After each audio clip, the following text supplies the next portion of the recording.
Good morning, everybody. How you doing today? My name's Andrew. Okay.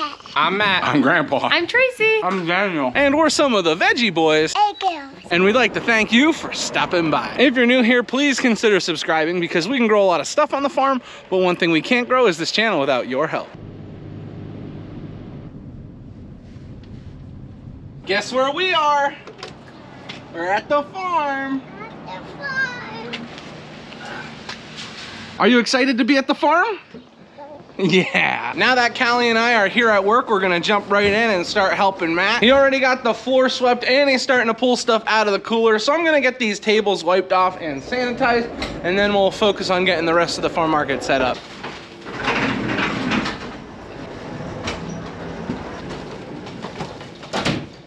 Myself, Matthew, and the girls just got the farm market all set up. Everything's been pulled out of the cooler. Tables have been sanitized. While we were doing some looking around, we noticed that we need some things, so we do have to place an order for the wholesaler, which I haven't seen Dad today, and I didn't take note of if the truck was here or not. So yeah, truck's here, but the van might not be, so Dad could be at the wholesaler. One of the things that we've just recently done is taken all of the pallets that we had here, the bins, and moved them out, and we've moved the apples onto these stands. Now, this just allows people a better opportunity to see everything without bending over, and things store better in the cooler. We don't need to have such a big display out here. Things are gonna be slowing down, especially when it comes to apples. Once you start moving into January, not too many people are thinking apple pie. But we still have apples, so if people want apple pie, that could work. I mean, if you're looking for like the fresher of the local fruits that you can get in January, apples are a good option because many people store them. Kind of cool, like potatoes, you can store apples. What is going on here? Are we cooking? She just was making apple pies with Grammy. Fake apple pies, but you know. Now she's just stirring stuff and moving things around. She wants to help Grammy as much as she can, which I get it. That's how you get snacks. Grammy today, though, is working right here in the oven. We are all done with our major baking for the year, so gotta clean the oven. Grammy is getting all her wired racks pulled out. She's cleaning them, cleaning the inside of the oven, and then putting everything back. It doesn't take too long to do that, and well, to be honest with you, after cooking for quite some time, it needs to be done in general. I was filling up the cooler in the farm market. I looked out the window and I saw Dad down here. I thought he was at the wholesaler. I guess I was wrong. Good morning, kitties. Good morning, chickens. How we doing today? Now, yesterday on the farm, we got hit with a whole bunch of rain, so things are on the sloppier side. But our problem area that we had out here in front of the barn, we got a little moisture sitting over there, but it's not looking too bad. Speaking of not looking too bad, hey, how you doing today, boss? Morning. How did everything go with feeding animals so far? Everything's going okay. You know you have a cow out over there just walking around. That's Scooter. He's out every morning and he likes to sleep right here. I don't know what to do with him. Good morning, girls. Good morning. Something that's really nice is every morning when we feed the animals, it gives us a good opportunity to look at each and every one. We can make sure all of them are healthy, and this has allowed us to spot any issues that could possibly happen. In the past, we've noticed things with our cattle during feeding times, so while we're feeding, we like to make sure we look at them all. Dad said he hadn't got the calves or the chickens taken care of, so I'm gonna start taking care of the chickens for him.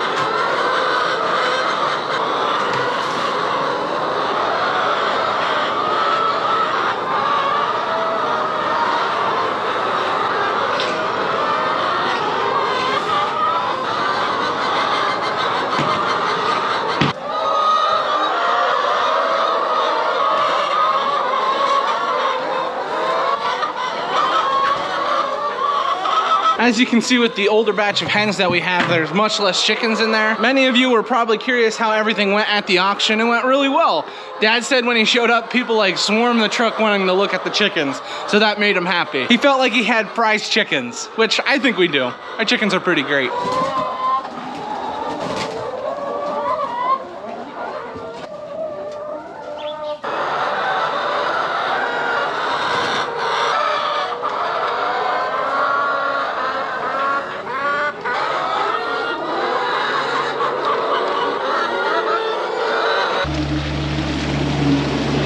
Oh, it looks like Daniel was bringing some snacks down for the cattle.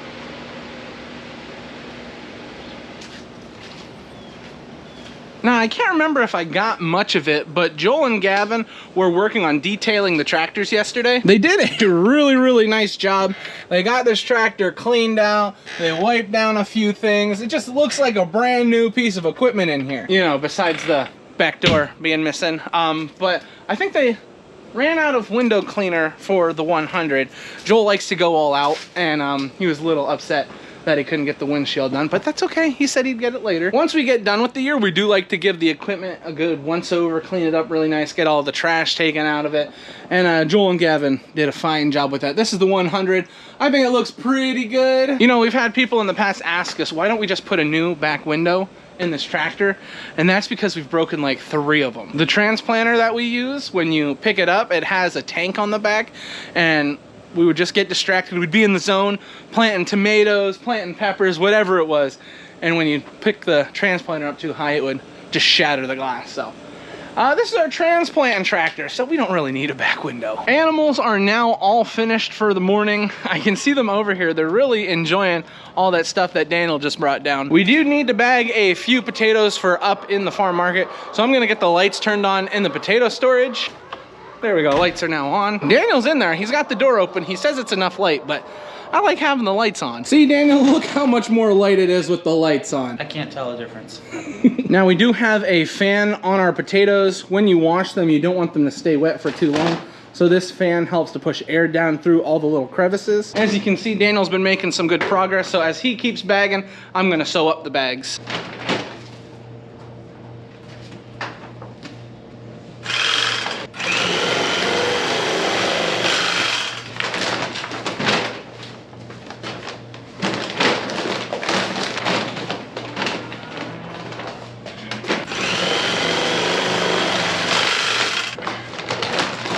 Now this little sewer we have may seem like a complex tool, but it's actually not that difficult to use.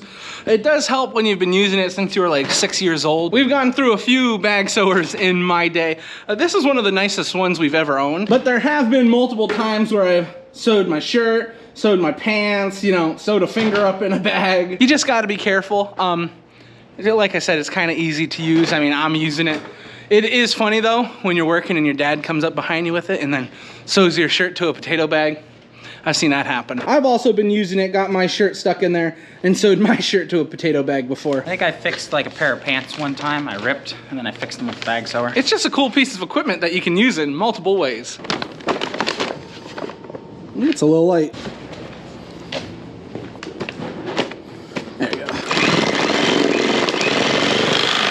Daniel and I have been making some good progress. We've got 6 bags of 50s already taken care of. Then over here, these are the larger chef potatoes. For the most part, those only get sold to certain places if someone's doing fries or if they are requested. The potatoes are a lot larger than normal. Now, a lot of people like to know the prices of things when it comes to us raising and selling them. For our 50-pound bags of potatoes, right now we're selling for about $20 a bag. And that is a really good price. That comes out to about 40 cents a pound. Now, sadly, it won't last like that forever. The reason why it's cheaper is because we are selling our potatoes. Once we have to start buying in potatoes, that price goes up because, well, we can't control that. And for now, though, we're able to sell a cheaper product, and I think this product's pretty good. But anyway, yeah, 40 cents a pound for potatoes is not bad. The only issue is storing these. If you have a cool, dry place, that's the best way to do it. You want to keep them out of direct sunlight and not where it's too warm or not where it's gonna freeze. We still have our red potatoes. We have plenty of white potatoes left. For the most part, they just need to be washed. Yeah, we'll be doing that throughout winter until we run out, and then we'll resort to buying them in. This job isn't too bad, and there are ways to make it easier. You could get certain machines that you could dump the potatoes in and pre-bag them for you, but we found those machines are quite expensive, so maybe one day we'll be able to get one, but for now, just doing it by hand works out. And you know, it is kind of our slow time. It's winter, Andrew. Yeah, I guess that's a good point, Daniel. We might as well have something to do. So Daniel and I have got quite a few 50s bagged up. It was just confirmed that we are not taking the large order this week. The wholesaler does not need them. So we're gonna have plenty of potatoes for us. This is a good thing. We do have one more bag of 50s that needs to be weighed and sewed up, which I'll take care of. And Daniel and Dad are starting to get work done on the 10s. Not only do we need the 50-pound bags, but not everybody needs 50 pounds of potatoes. Can you believe that? That's kind of wild. But nevertheless, we'll bag up what people need, and 10-pound bags is what we need. Oh, it doesn't get much more perfect than that, Daniel. And that's where we're gonna end off with bagging potatoes. That looks like a good stack. I'm pretty happy with that. You know, it is a little dark in here, but these lights have warmed up a little bit. I wanna show you the 110. Maybe if I get my flashlight on a little bit here, you can see a little bit more. But yeah, Joel and Gavin got this one cleaned out as well. I don't know how easy it is for you to see in there, but oh, it smells good too. Oh, he put an air freshener in here. That's pretty nice. The 110 doesn't get taken out of storage much all winter long, just for grinding feed. So the fact that it's all cleaned up and nice, well, that's good. These cattle are a little spoiled today. They got potatoes, they got cucumbers, apples, squash. That's pretty nice. There you go, we'll spread them out so everybody can share. Potatoes down here. Oh my.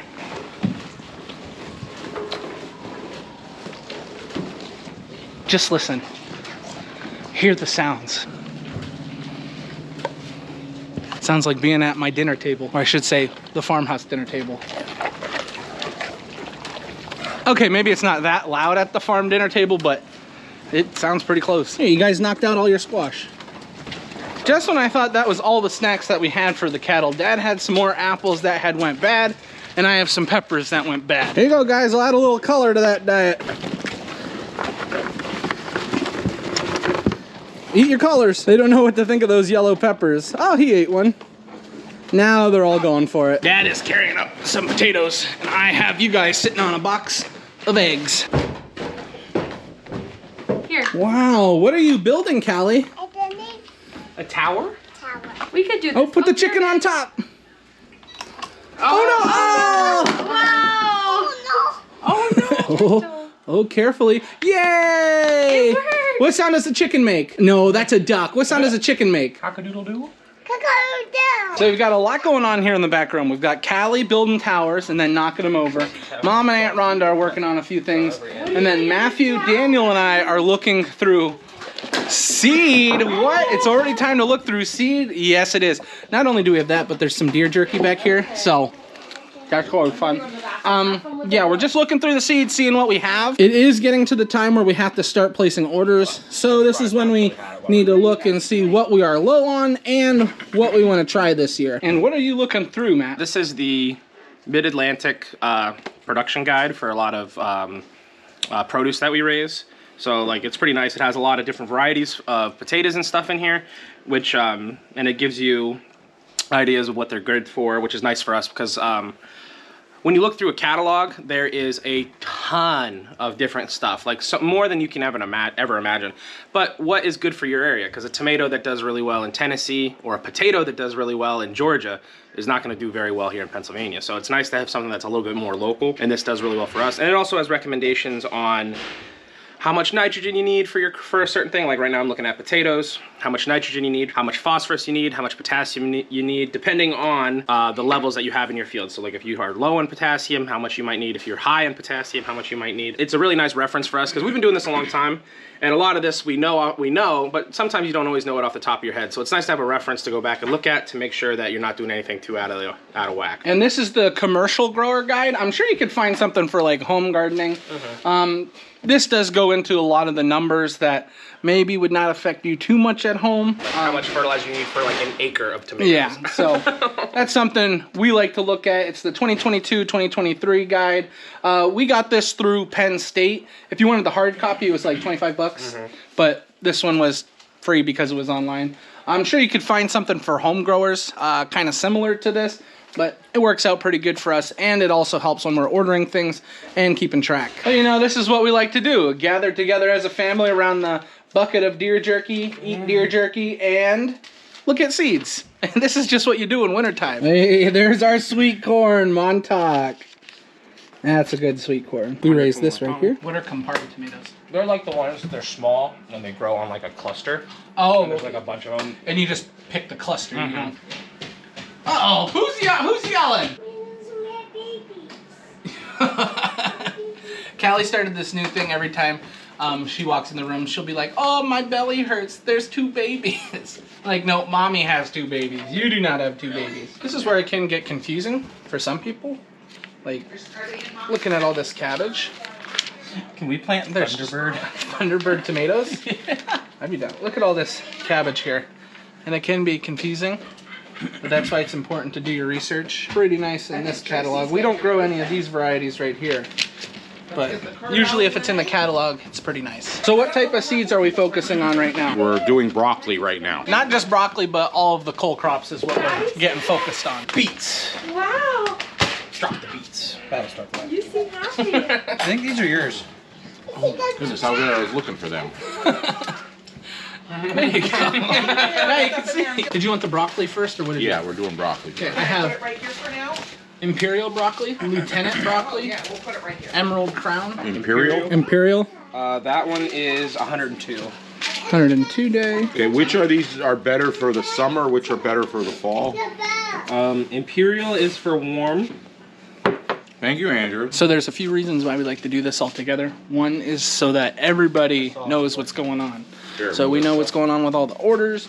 We know what's going on with everything that's coming in. So if a shipment doesn't come in, everybody's aware of it. It's a lot of like, just like going through stuff, a lot of numbers, kind of like paperwork. And it is kind of monotonous, but it's important because if you miss something, then you pay for it later on. Also, Blue Vantage. we're not the best at taking notes, so it's nice to have all the brain power here to remember like what we did during the year. Who doesn't take notes? You don't take notes. I have it all.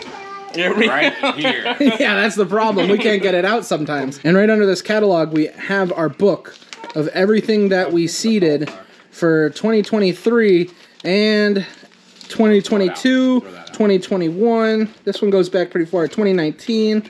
It goes, yeah, back to 2019, this book does. About it. It's a super sweet. Matt's talking about the popular varieties of sweet corn. There's certain varieties that are more popular than others. And Matt's at the auction more than all of us, so he knows them. Well, this is why it's getting hard to order seed. We got pages and pages and pages of just sweet corn. And each of these varieties of sweet corn have different traits that are better than others. And the problem with raising corn a lot of places is some people think you just buy seed and you plant it. But with corn particularly, it's affected by elevation. And we're about 1,000 feet above sea level. So that we have to raise corn that grows well 1,000 feet above sea level. Now if somebody's 1,400 or 1,500 feet above sea level, or perhaps only 500 or 600 feet, them varieties will not work where we're planting corn too. So you have to try different varieties and figure all that out. It's not just a matter of buying seed. Elevation, length of daylight, degree days, soil type, all those things are affect the varieties that you plant. So depending on what soil you have, where you live, and all these different areas is really dependent on what seed you want to buy.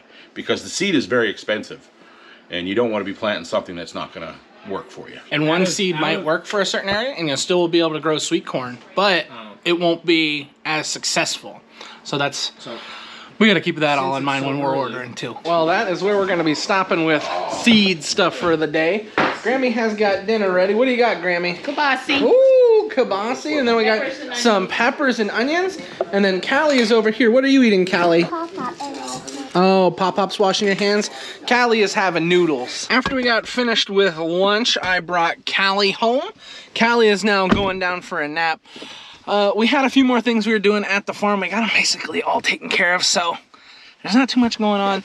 I have to run to Lowe's to pick up a few things. So, yeah, it's one of those afternoons where there's not too much going on. Kind of fun. You can get other chores taken care of. Well, I just spent the last 25 minutes walking around trying to find what I need, and then I was looking online, and turns out they don't have it. So now I've got to head somewhere else, see if I can find it there, but I'm hoping I can get what I need. All right, Mama Bon, what are we having for dinner tonight? Lauren made chicken parmesan. You hear that? How's the pregnant woman feeling? Pregnant, yeah. Hey, we wanted to tell everyone, we've had a lot of questions asking about a registry. So we did put one together, and it's gonna be in the description of this video. So Callie mentioned that the babies are gonna need a lot of stuff, right? Where are the babies?